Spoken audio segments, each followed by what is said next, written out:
Hello everybody and welcome back to yet another episode of Turning Tuesday. In this episode I'm going to have a go at making a little wooden box out of this mysterious material. I've got no idea what it is, but we're going to have a go anyway. So let's go.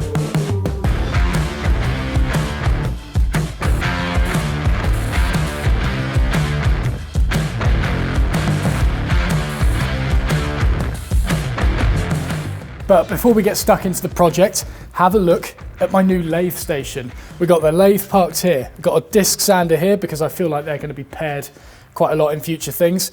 Bench station below, new extractor below here, which is the NVD 750. It's got a 100mm output around there and also a 63. So I've got the 63 going into the disc sander. And then once I get a proper arbor for the hole saw back there, this thing is huge. Look at the size of that. I'm going to drill a hole through this workbench to accept the 100mm hose, which will go up. Oh my Lord. Look how snowy it is outside. I've really got to bump this exposure down.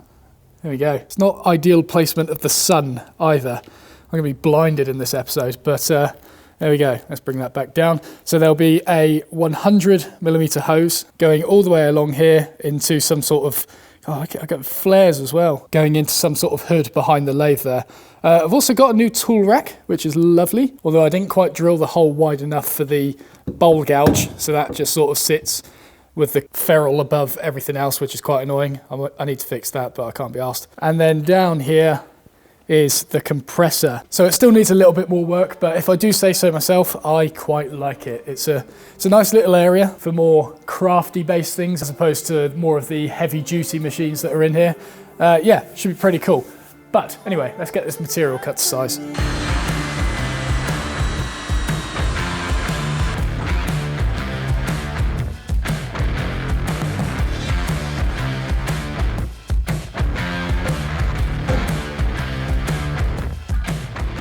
Okay, it's mounted on there. Totally forgot to take the corners off on the bandsaw.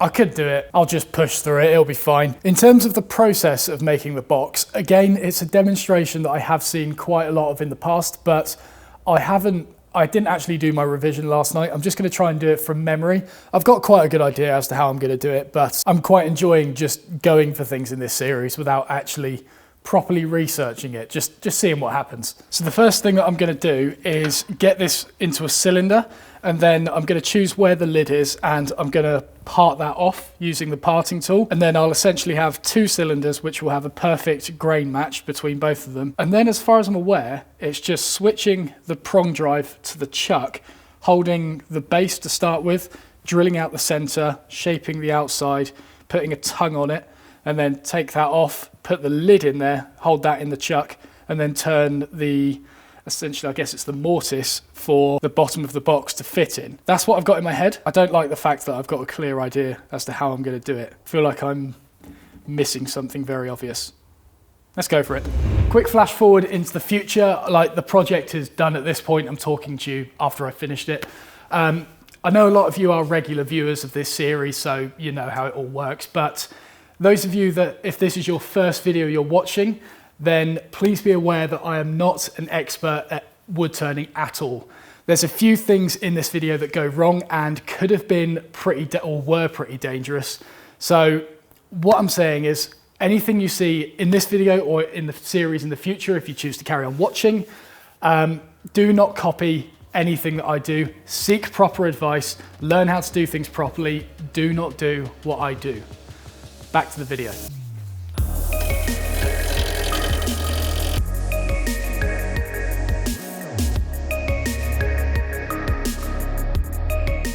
Blimey, this stuff is dusty. Still got no idea what it is. It's kind of got like a Bubinga Iroko-ish look to it. Very difficult. I've never seen something like this before, but it's pretty dense. Very bad interlocking grain. If anyone's got any idea, feel free to chuck it in the comments below. So now I need to choose where to part off the lid. I don't want to do this too close to the top because I need to give room for the jaws to grip, and I need to be able to part that off later. So I'm going to be pretty generous. I think sort of a third of the way along should be okay for this.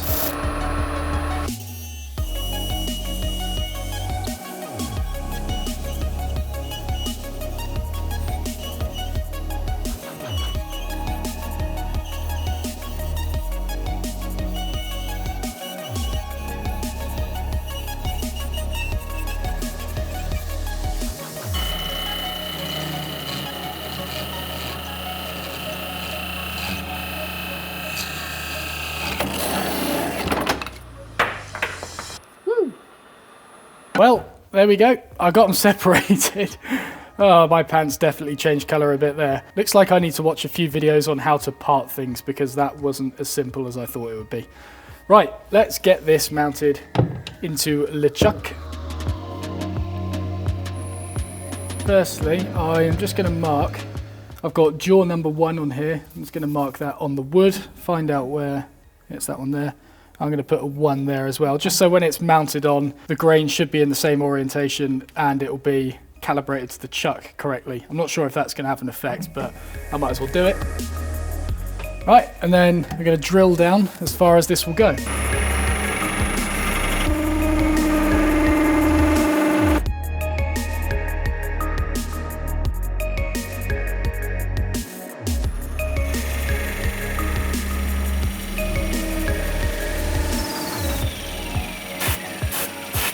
Right, looks like I'm going to have to get in there with a tool then.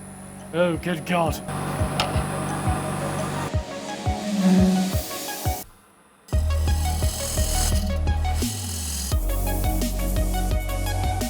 God, I actually have no idea how to get into this. I think I'm just going to have to do a smaller forcing a bit and just gradually get it wider. So hard.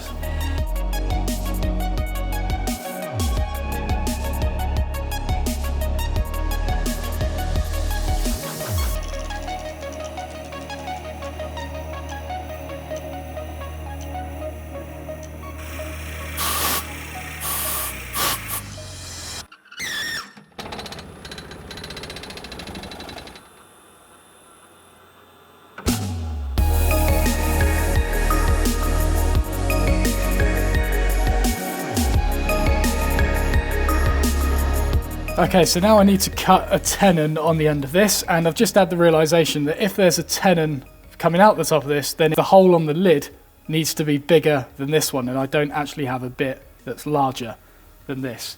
So I need to think of a way to expand the hole on the lid using the tools that I have. And the only way I can think of doing that is with a scraper. Now this isn't an ideal shape to do it, but it's all I've got, and I feel like if I went in at that angle, that would be okay, just to take it off the lid. Once I get to that point, let's just cut a tenon on this for now.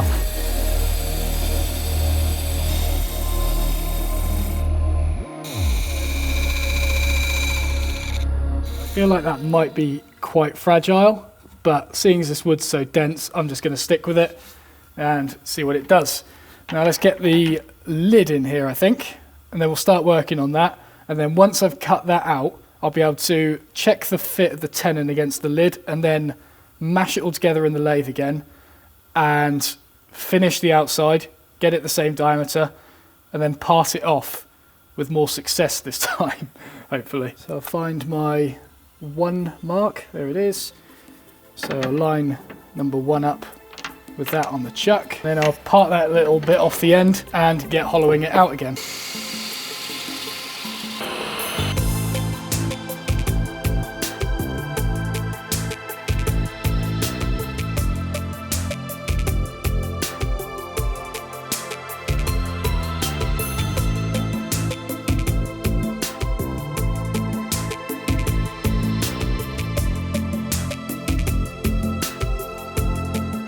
Right, I've got a good fit between them. It's a bit loose to start with, but then there's a small taper on it that locks it into place. Oh, and by the way, these marks are from when it fell off when I was parting it. I think it hit the tool rest or something like that. But there's a little bit of difference in the diameter anyway, so I'm going to clamp these together like that, turn the diameter down a little bit more, and then I'll start detaching it from the chucks somehow.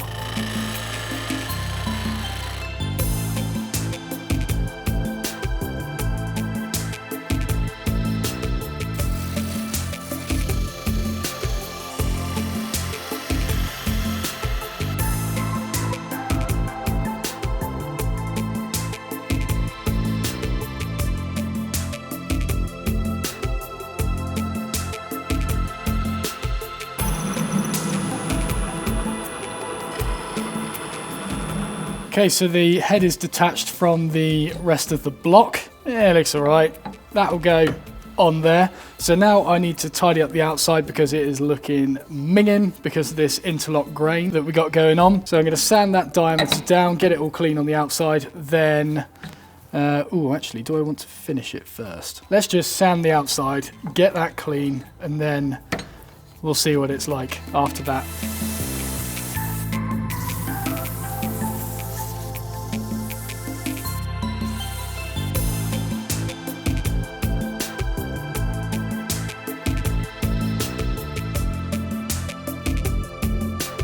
And to finish this, by this point it's taking me ages to do it. I just think I'm going to stick some friction polish over it. I'm not going to try and do anything spectacular because it's not really, I don't know, it's not the most eye-catching piece.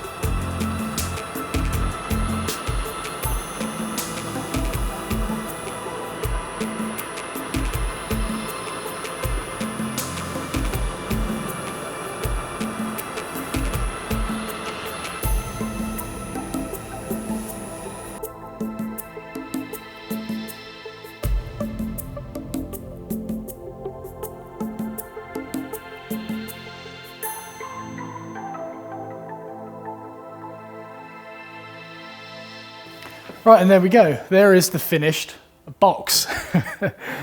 Yeah, I kind of lost hope halfway through that. It just wasn't as well planned as I thought it was, and I couldn't help but notice it started to look like that sausage thing from, I can't work out if it's from Pokemon or Mario. I'll put an overlay as to what I mean though. But yeah, I mean, it works. It makes a nice popping sound as you open it, which is kind of what I was going for. It's just the finish that's lacking on the whole thing. So yeah, it's not a complete fail of a project, it's just the execution could have been done a wee bit better. But yeah, anyway, thank you very much for watching. If you have any suggestions as to projects you'd like to see me have a go at or skills you'd like to see me learn on camera, please feel free to chuck them in the comments below. I've got a few ideas in my head, but it would be nice to know what you guys actually want to see. Don't forget to like and subscribe if you haven't already, and of course, I will see you in the next video.